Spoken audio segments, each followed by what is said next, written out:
is entitled Hide No More. Hide no more. But I believe you will also agree with me that in real life, we all wear masks at one time or another. Nagmamaskara din tayo, nagbabalat kayo din tayo, nagkukunwari din tayo. We wear masks. Some of you are wearing masks in life quite often. Some of you are very good at wearing masks. Others are not that good. But this is one of the reasons why we wear masks. Because there is something in us that we want to hide, that we want to conceal. May itinatago tayo. Kaya tayo ay nagmamaskara. There is something in us that is broken, painful, that is unpleasant, that we do not want for other people to see. That's why we put up masks. At ang isa sa mga paborito nating maskara ay ang ating mga emotion. We wear our emotions like masks. And maybe this afternoon, you are also wearing a mask. You are hurting, but you are putting up a brave front. Maybe you are crying on the inside of you, but here you are right now. You are smiling, laughing on the outside, crying in the inside. There are some of you tonight who are wearing masks. Sa kalooban mo, you are already falling apart. Parang ikaw ay nauubos na kandila. Parang ikaw ay nawawalan na ng pag-asa. And maybe you wanted to give hope one last chance. And so you decided to come tonight in this crusade. We all wear masks. Lahat tayo ay nagsusuot ng maskara. Even Satan himself is masterful in wearing masks. He is best in masquerading. In the book of 2 Corinthians chapter 11, verses 14 and 15, no wonder Satan himself masquerades as an angel of light. Si Satanas daw ay nagkukunwari, nagbabalat kayo na isang anghel ng kaliwanagan. Kahit si Satanas ay hari ng kadiliman, kaya niyang magbalat kayo, kaya niyang magmaskara, gaya ng isang anghel ng kaliwanagan.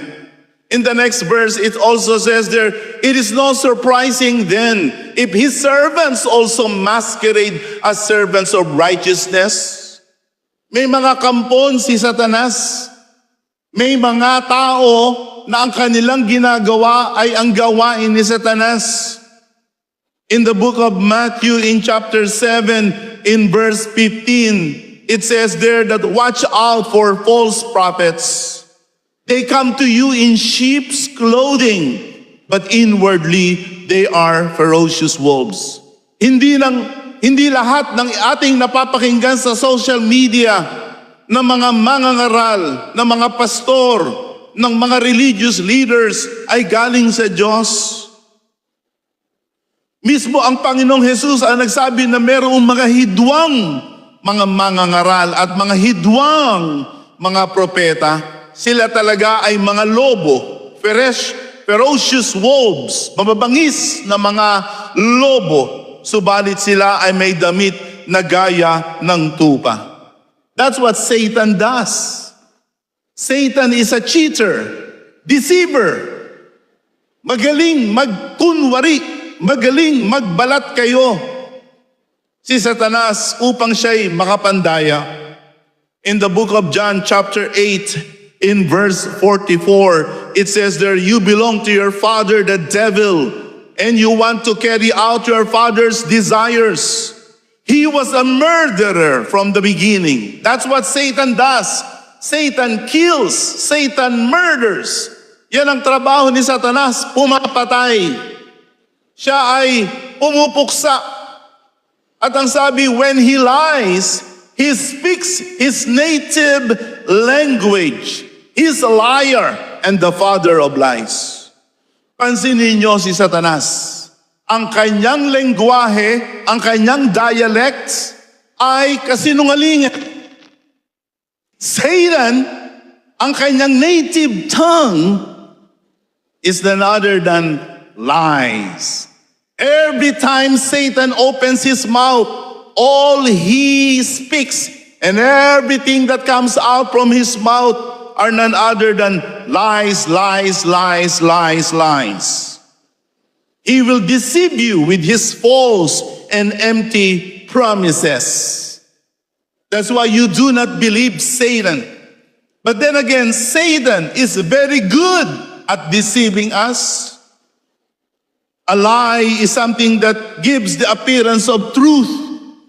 One of the favorite masks that Satan wants us to wear is the masks of religion. Yan ang gustong-gustong papaniwalain sa atin ni Satanas na kapag may relihiyon na tayo, ay hindi na natin kailangan ng Diyos. At kung tayo ay may relihiyon, ay malapit na tayo sa Diyos. Do not ever think that Satan is an atheist. Satan is not an atheist. Satan is not a leftist nor a communist. Satan is the most religious person and being. Yun nga lang ang paniwala ni Satanas ay siya ang Diyos at siya ang makapangyarihan sa lahat. Hindi siya naniniwala sa Diyos na makapangyarihan sa lahat. And Satan wants us to believe that if we have already a religion, we are good enough to go to heaven. May isang lalaki, ang tawag sa kanya ay si Nicodemo. Siya'y relihiyosong.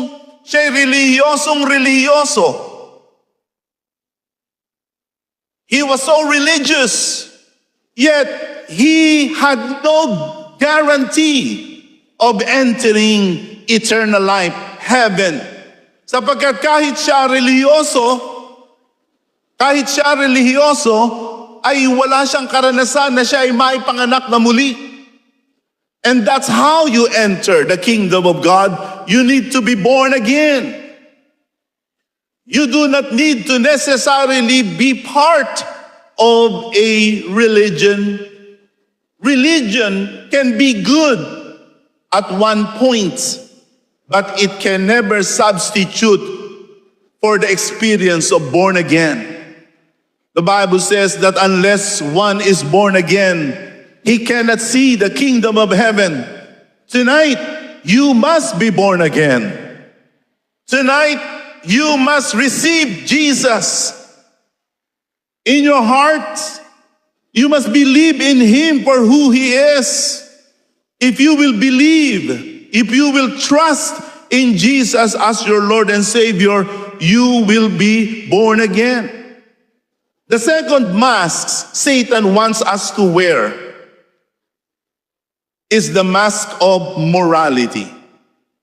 Ang maskara ng moralidad. That's the second mask that Satan wants us to wear. Go ahead, be a do-gooder. Be a law-abiding citizen. Sige, magpakatino ka. Sige, maging mabait kang tao.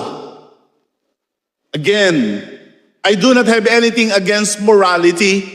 Morality is good. It is essential in our lives. But then again, you cannot use morality in order to gain a good standing before God. You cannot wear morality as a mask and present yourself before God at sabihin natin, Diyos, tingnan mo, ang bait-bait ko, Diyos, tinan mo ang tinutinu ko. I want you to know that it is not morality that necessarily saves us. Again, speaking of Satan, Satan knows morality. Alam ni Satanas ang lahat ng tama, lahat ng matuwid, lahat ng kalooban na mabuti, alam ni Satanas. Subalit ang hindi magawa ni Satanas ay sundin yon. You may be someone who knows morality. You know what's good and what's not.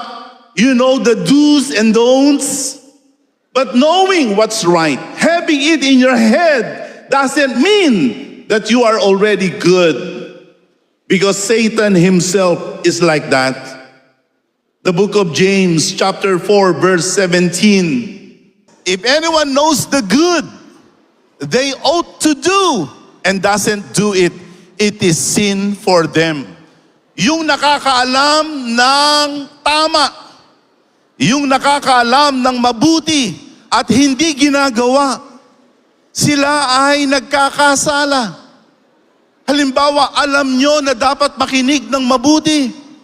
Hindi kayo nakikinig, nagtutulog-tulugan kayo. Nagkakasala kayo. Yung tingin na you get the point. Hindi yung pagkaalam ng totoo ang magdadala sa iyo sa Diyos, ang maglalapit sa iyo sa Diyos, ang magliligtas sa iyo. It's none other than the work of Jesus Christ. Our religion, our morality, as good as they are, but they cannot save us from our sins. You can be good, but you're not good enough for heaven. Isaiah 64 verse 6 says that our righteous acts are like filthy rags. Ang ating mabubuting mga gawa sa harap na Diyos na may pinakamataas na pamantayan, ang ating mga mabubuting gawa sa lupa ay nag-iitsurang mga maruruming mga basahan. That is why you cannot walk up to the presence of God and say, God, look at me. I am a law-abiding citizen of this great province of Negros Occidental.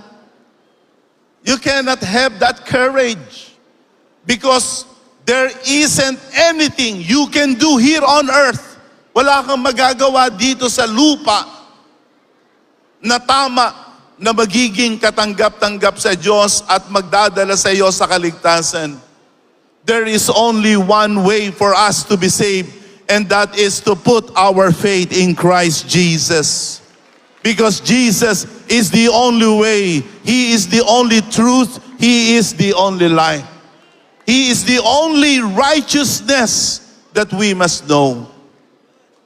And then there are other masks that Satan wants us to wear. Ang maskara ng kapangyarihan, ang maskara ng kayamanan, ang maskara ng pagiging tanyag. Ito ang hinahanap natin sa mga panahon na ito. How can I be powerful? How can I be influential? This is what many of our young people are looking for these days. People are looking for power. People want to be elected to a public office. They want to have power. But you can have all the power in the world but still remain weak and helpless. Romans 5:6 says, while we were powerless. Yan ang larawan, yan ang itsura ng tao na kahit anong tingin niya na siya'y makapangyarihan, siya'y malakas, subalit siya'y mahina. You may be physically strong, muscular. You may be someone who is powerful and influential, but it doesn't mean before God you are the same. You can be weak. Maaari kay mahina. Mahina kang, wala kang kapangyarihan para labanan ang masamang droga, ang pinagbabawal na gamot, ang karahasan, ang bisyo, ang iba't ibang mga addiksyon. So many people are being enslaved and they are being imprisoned by all kinds of addiction. Addiction to drugs, addiction to destructive emotions, to pornography, addiction to gambling, addiction to alcohol, addiction to vices. Maybe tonight, you are addicted to any of these vices. You are weak. You are helpless. But I want you to know that God is more powerful than all of these combined. You can be set free tonight. You can have a new life. You can have your freedom. You can have your liberty tonight. Pwede mong mapalitan ang iyong kahinaan ng kalakasan. Pwede kang mapalaya sa iyong kulungan sa gabing ito. And then there are people who seek wealth sa ating bansa na mahirap.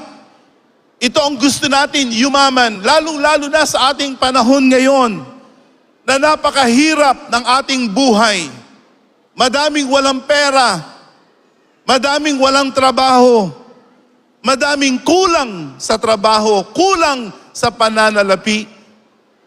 And so everyone these days is looking for wealth, looking for riches. But you can be rich in this world, but not necessarily rich toward God. We see here that there are people who are actually rich in this world, but they are actually poor before God. There was a rich young man who saw his business grew,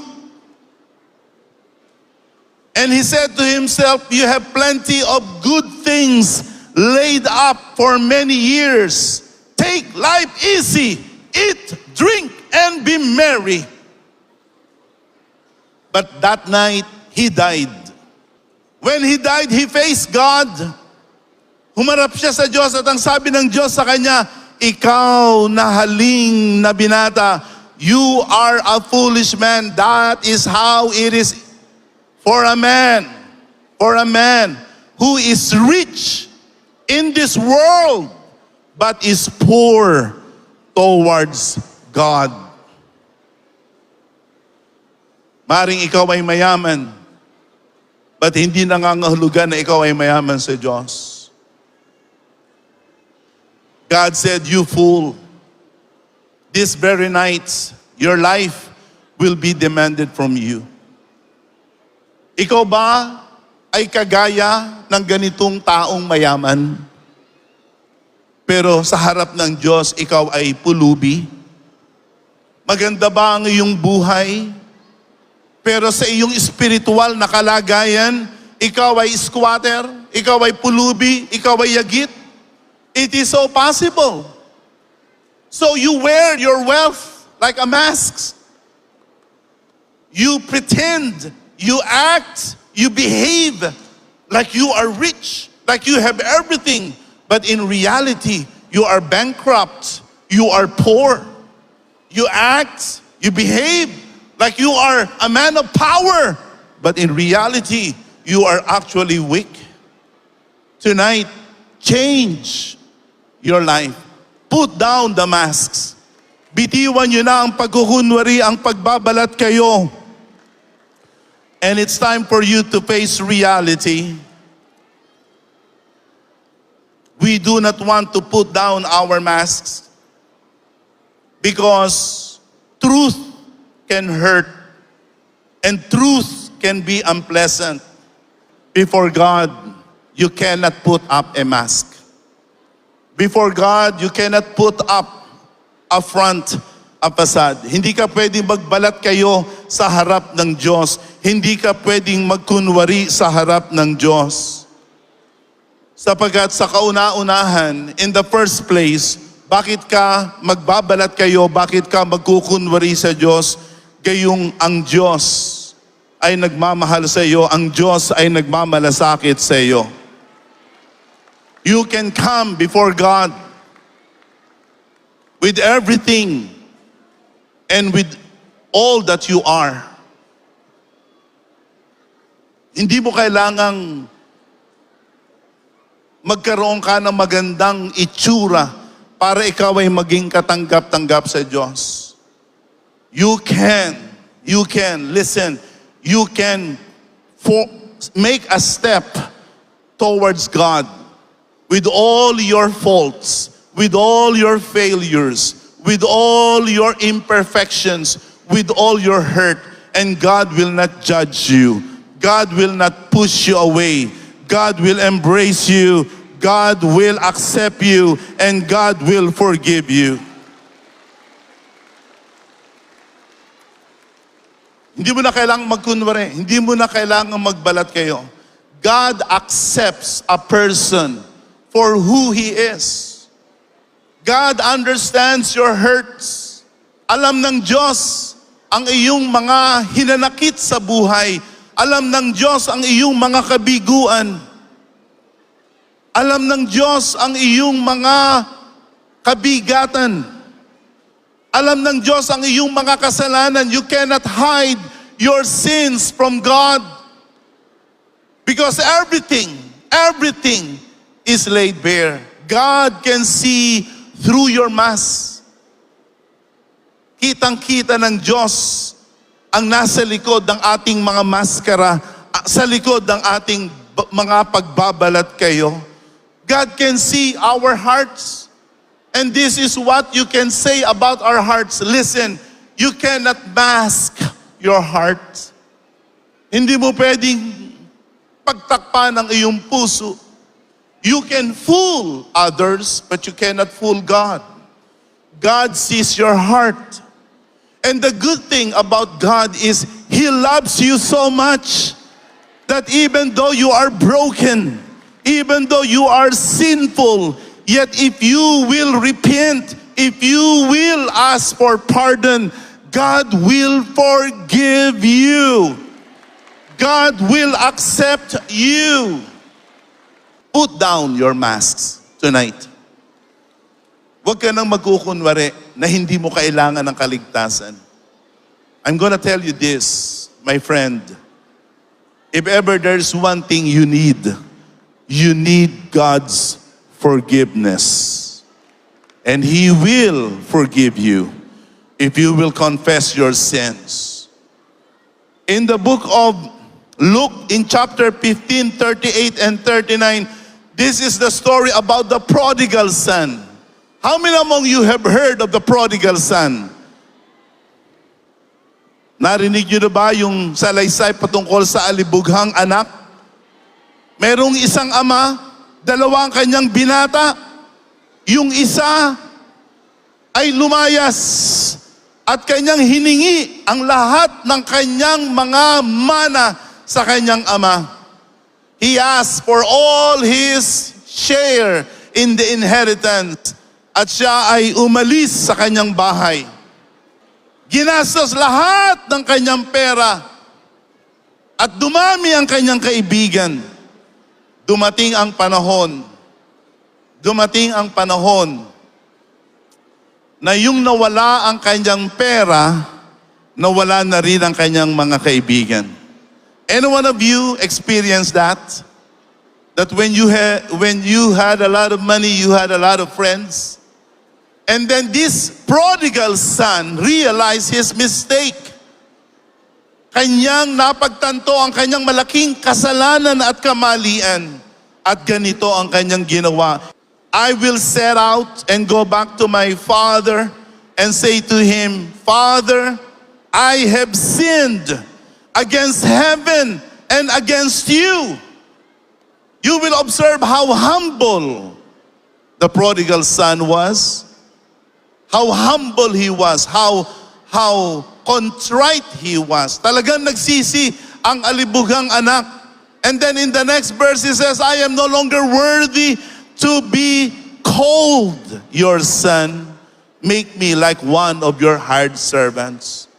And so, you know what the prodigal son did? He picked up himself and he went back to his father. Nangangamoy baboy pa siya Nangangamoy kaning baboy pa siya. Ang kanyang damit, gula-gulanit. Siya'y putikan. Subalit nung nakita siya ng kanyang ama, ang kanyang ama ay tumakbo at siya'y hinarap, siya'y niyakap, siya'y hinalikan at sinabi, ang aking anak na dati ay patay, ngayon ay buhay na muli. Ang aking anak na dati nawawala, ngayon ay nasusumpungan. Sa gabing ito, marahil ikaw ay isang binata, nagaya ka ng alibughang anak. You turned your back from God. You turned your back from the church. And you refuse to acknowledge God. You refuse to live your life for God. Tonight, it's time for you to return. It's time for you to reconnect with God. And God will also accept you and He will pardon you. Pakinggan ninyo mga kaibigan. When Jesus Christ came, He had no masks. Hindi siya nagkunwari, hindi siya nagbalat kayo. Jesus Christ presented Himself as our only Lord, as our Savior. Only Jesus Christ has come from heaven to earth in order to forgive us of our sins, in order to save us from the condemnation of sin. And God isn't joking. Kung wala ka kay Kristo, kung wala sa iyo ang kaligtasan na mula kay Kristo, ikaw ay mapaparusahan sa impyerno. Yes, there is a hell to pay, but there is a heaven to gain if you will repent from your sins, if you will receive Jesus as Lord and Savior, and if you will be washed from your sins. Finally, you might ask me, Evangelist, how can I receive my salvation? Paano ako maliligtas? How can I be accepted by the Lord? Number one, believe in the Lord Jesus. Manampalataya sa ating Panginoong Jesus. You will believe in Him as your only Lord, as your only Savior. Sasampalatayanan mo siya bilang iyong Panginoon, Hari. Hindi ikaw at ang Panginoong Jesus ang maghahari sa buhay mo. Hindi, isa lamang ang maghahari. Isa lamang ang iyong magiging Panginoon, si Jesus. At ikaw ay susunod sa Kanya. Ikaw ay magpapasakop sa Kanya. Isa lamang ang tagapagligtas mo, ang Panginoong Jesus. Siya lamang ang mula sa langit ay nagkatawang tao. Siya ay nabayubay sa krus ng Kalbaryo. Siya ay namatay. At siya'y nabuhay na muli. Only Jesus has done that for you. Listen, my friends, ladies and gentlemen, no one has ever died for your sins. Only Jesus has died for your sins. Only Jesus has also risen from the dead so that you can be redeemed and forgiven and saved. Only Jesus. Believe in the Lord Jesus. John 1:12, to all who receive Him, to those who believed in His name. This is what you must do. Believe in the name of Jesus. Jesus means one who saves. And you will be given the right to become children of God. Number two, you must repent. Kailangan tayong magsisi. To repent from our sins. Look at me. I'm gonna illustrate that to you. Ang pagsisisi ay pagtalikod. Ngayon, nakaharap ako sa inyo. Ang pagsisisi ay pagtalikod. If I am facing you today, at this moment, to repent is to change direction. To change your ways. God wants us to repent. We must change the direction of our lives. Baguhin natin ang takbo ng ating buhay. Kung ang buhay mo ngayon ay malayo sa Diyos, ngayon ang panahon na ikaw ay humakbang papalapit sa Diyos.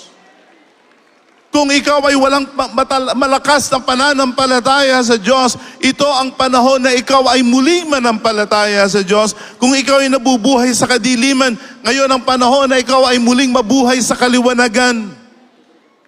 Change your life. You might ask me, Evangelist, ang hirap na baguhin ang aking buhay. But I want you to know, on your own, it's hard. It is hard to change your life. But then again, you are not alone. God is gonna be with you. The power of God is gonna be with you. And the Bible says, for whom the Son has set free is truly free indeed. You can be set free. You can change your life. You can repent. Pag ikaw ay magsisi, the Bible says, the times of refreshing will come from the presence of the Lord. You will live a life that's gonna be better, more prosperous. Repent. Change your mind, your heart, your life towards God. And lastly, be baptized. Magpabautismo. What is baptism? The act of baptism, you're gonna see that right now on the LED. Baptism is when you are put under water. Yan ang itsura ng bautismo. Ikaw ay ilulubog sa tubig at ikaw ay iaahon. Paglubog mo sa tubig, iyon ay naglalarawan na yung lumang ikaw ay inilibing na at namatay na. At kapag ka ikaw ay iahon, yon ay naglalarawan na ikaw ay may bagong pagkatao na. The Bible says that when you are baptized, you are like dying with Christ and you are like living with Christ. Baptism is an important part of our salvation. Mark 16:15-16. The Bible is clear as to the work of baptism. Go into all the world, preach the gospel in all creation, baptize them in the name of the Father, the Son, and the Holy Spirit. Whoever believes and is baptized will be saved. In the book of Acts chapter 2 verse 38, it says, repent and be baptized for the forgiveness of your sins. Mapapatawad ka sa iyong mga kasalanan sa bautismo. At pag ikaw ay mapatawad sa iyong mga kasalanan, that's what it says. You will receive the gift of the Holy Spirit. The Holy Spirit. The Holy Spirit. Yung banal na Espiritu, ibibigay sa iyo. Kaya ikaw ay makakapamuhay ng banal. Makakapamuhay ka na ng tama at wasto sa harap ng Diyos at ng tao sapagkat tatanggapin mo ang kaloob ng Espiritu Santo. Would you like to be forgiven of your sins? Would you like to receive the gift of the Holy Spirit? Then be baptized. In the book of Acts 20 verse 16, it says there, what are you waiting for? Ano pa ang iyong hinihintay? Get up. Be baptized. Wash your sins away. Yan ang nangyayari sa bautismo. Yung iyong mga kasalanan ay nahuhugasan. Listen, sin is dirty. Marumi ang kasalanan. Marumi ang kasalanan. Nakakadiri ang kasalanan. Para mawala, kailangan mong mabautismuhan. Sa Biblia, ang bautismo, pagkatapos na ikaw ay tumanggap, ay babautismuhan ka kaagad. In the book of Acts, in chapter 2, the Bible says, in verse 47, that those who accepted the message were baptized. They were baptized. They were added to the number of the disciples. 3,000 were baptized. 3,000 were baptized on that very day. There was an Ethiopian prince. When he understood the gospel, right there and then, by the roadside, he was baptized. Cornelius, a Roman officer, was baptized. That very day, he understood the gospel. The Philippian warden, the one who was supervising the prison, when he learned of the gospel, yung gabing yun, the jail warden was baptized. Tonight, you ought to be baptized. And we have made it easier for you to be baptized. You know why? Dinala na namin ang baptistry dito. I have been preaching for the last 6 years. And this is how we always conduct our crusade.